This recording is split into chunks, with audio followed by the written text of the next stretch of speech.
I questioned her. She did not answer. She was just smiling. So I now assess her that she's a psychiatric patient and she have just put to bed and there's nowhere they can keep her. This lady always pass with her pregnancy. Sometimes she will come and meet me. I don't even know that she's pregnant. Sometimes she will come and meet me, ask me that she wants to buy food because I say Indomie and yam every night in the front of my church, Reading Church, opposite Solary Girls there. So she will come and meet me that she wants to buy food. So when I notice that she's pregnant, I start giving her food. So girls in the area always take care of her, give her food, but they don't give her money because she don't ask for money. Only what she asks for is food. If she's hungry, she will come around girls there and other people, they will feed her. So on Sunday night around something 10, I was selling, I just hear a noise. So people was just telling me that girl want to give a bed, and I leave what I'm doing, run there.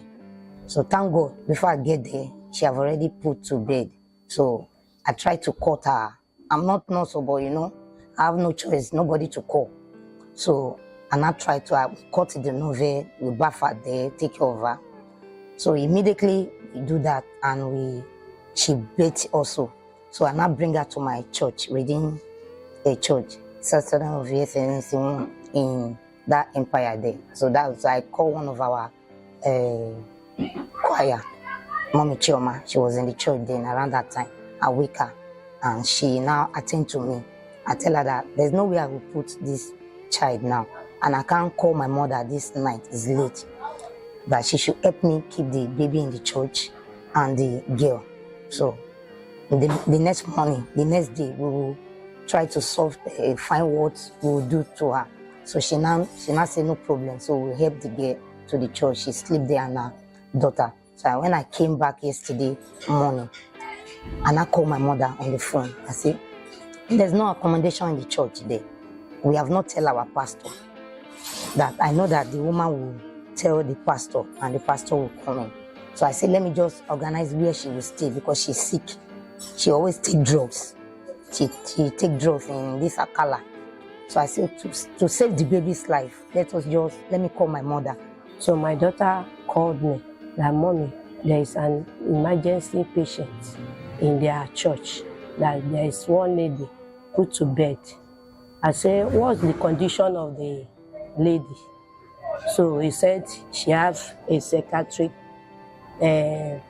patient and she have just put to bed and there's nowhere they can keep her because their pastor is not around and they cannot just keep her in the church without the consent of the pastor. I said, okay, I'm coming down. So what I observed when I got there, I noticed that I questioned her. She did not answer. She was just smiling. So I now assess her that she's a psychiatric patient because there are some things that I asked from her which she did not respond. I now told them that they should not force her at all. That what is there before I take any step, because I don't want to tarnish my image according to the nature of my job, that we have to go to station to report. Even some people advise me, say, mommy, don't worry, take her, you are safe, you are this, or we go to Empire Valley. I said no. So I now decided, I called my daughter and one of their neighbors. She's selling food, they know her, he has stainless. With me and the mother of the child, we went to Alakara police station. So getting there, because I told them I wanted to see the DPO. So they said, what for? I should stay on the counter to complain.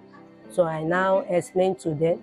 So they now told me, so as soon as she entered, they now say, have you born? So it was then I observed that so many people knows her there very well. So then they now refer us to the welfare beside the station there. So getting there, I met the boss, their boss, 2 months. So they now know me. Say, Mama, how long? We have seen you for quite a long time. I say, yes. Because then I was a member in Redeemed Christian Church at City of David. So I was one of the organizations who normally follow the church to give the orphanage food, all this. So it was then they know me 12 years back. So when they now saw me yesterday, and they say the baby is on the safer hand, that I can go with the baby, pending the time that the parents of the child, they can be able to communicate and contact them. So that's how she came up to come down to my house. That yesterday night, as soon as she took her bath, getting to me, so as a traditional doctor, I know some drugs which I supposed to use for her, which I've been using to patients like that, and I gave it to her. And I thank God that by the time she sleep overnight, her senses are come back. So she can be able to talk frankly now and tell them who she is and where she comes from, and what prompted her to what the stage she is now. Ask her some question that, where are you from? She said she's from Benue, that her parents are from Benue. I said, what prompted you to do? He said it was a colleague, one of her colleagues, when she was in university, that she went to university, that it was one of her colleagues who took her to a party. Then from the party, she met the boyfriend. Unknowing to her, she didn't know that the boy is a drug addict. So that it was that one who engaged her into that drug. That was when the thing started newly to her.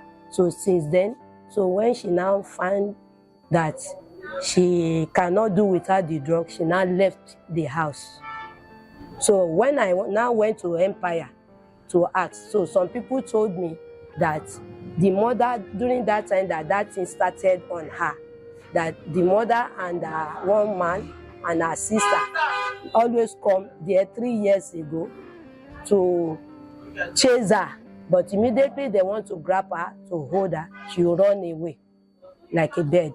So they now left her until people now saw that she just got pregnant from nowhere, before God now sent people to rescue her that now involve me, that I'm here now. What I really want people to do for her is that, since they have tried the English drug for her and it's not working perfectly, to recover, because on things like this, we normally use herbs. She needs a natural herbs that will flush all the system in her brain. Then she will come back to her normal senses. So what I need from her, from government, is that if government can't keep her in a place, because I don't have a habitation home here. I used to attend to customer, clients. They go and come, but I don't admit them here. But if they can create a place for her that she will stay, and the baby, she will have space to be taking care of her, I can be going there to treat her till she will come back fully with her senses.